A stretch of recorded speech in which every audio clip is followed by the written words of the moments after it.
What's up, my Wantu Wangu Wazuri? It's AV, and I'm back again with another video. This time I am going back to my large ink drawing that I eventually wanted to paint and add color to. So this time I am painting this ink drawing of the lovely lady with locks, and I am using the Arteza premium watercolor paints this time. As I said before, I really love this set. It's reasonably priced, has a nice variety of colors. The colors are nice and bright. I also made a point this time of working wet into wet. I didn't show it here, but before I started painting, I just went over the background, which I'm working on today, with a nice layer of water, just clear water.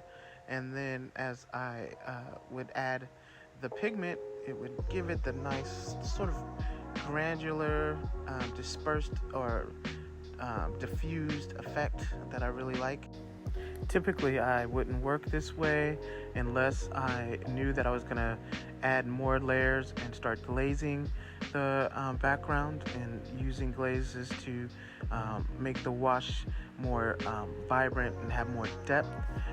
This is something I found works really well on the 140 pound Fabriano paper that I'm using.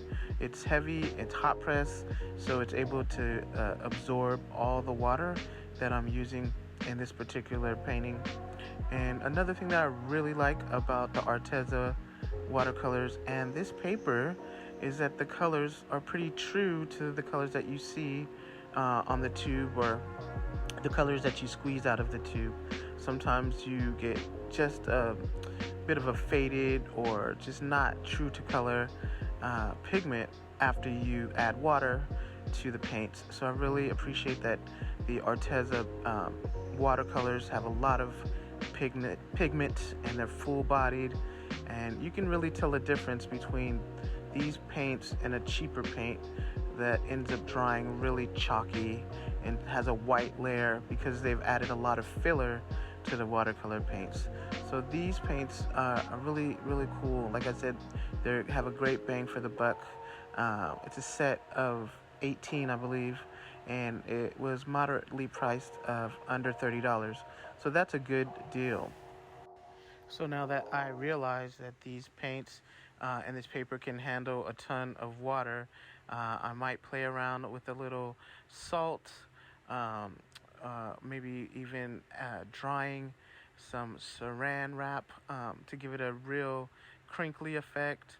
And the salt gives it that same galaxy feel because that salt, the rock salt, absorbs some of the paint but not all of the paint. Same thing with the saran wrap or any sort of non-porous paper, so some type of synthetic or plastic. You basically just let it dry, and it gives it an effect fun because you can't control it. It's spontaneous, and that always keeps me coming back to watercolors because I can find new techniques or learn a different way to approach a painting. As I did with this one, it's really fun to not know how it's going to turn out or what the final product is going to look like. I believe that's really the mystery and the magic that makes watercolor painting so much fun. And I know that particular element of not knowing what's going to happen drives some artists crazy, but it actually is super inspiring to me. And so, yeah, that's what I really love about watercolor washes, in particular ones where I just let it happen, let it go. So I'm not going to talk too much more over this particular painting.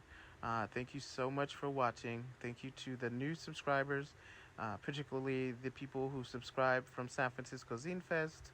I'm so happy you're here and watching, and all of the new likes and new patrons. Thank you so much for your support. Again, as always, please comment, like, and share. Definitely subscribe if you haven't already. Hit the bell to be notified so you know when I'm dropping a new video. Again, thank you so much. Have a great day and enjoy watching the video. And I will see you for part 2, where I begin painting the locks and the face. So once again, have a great day, and I'll see you in the next video.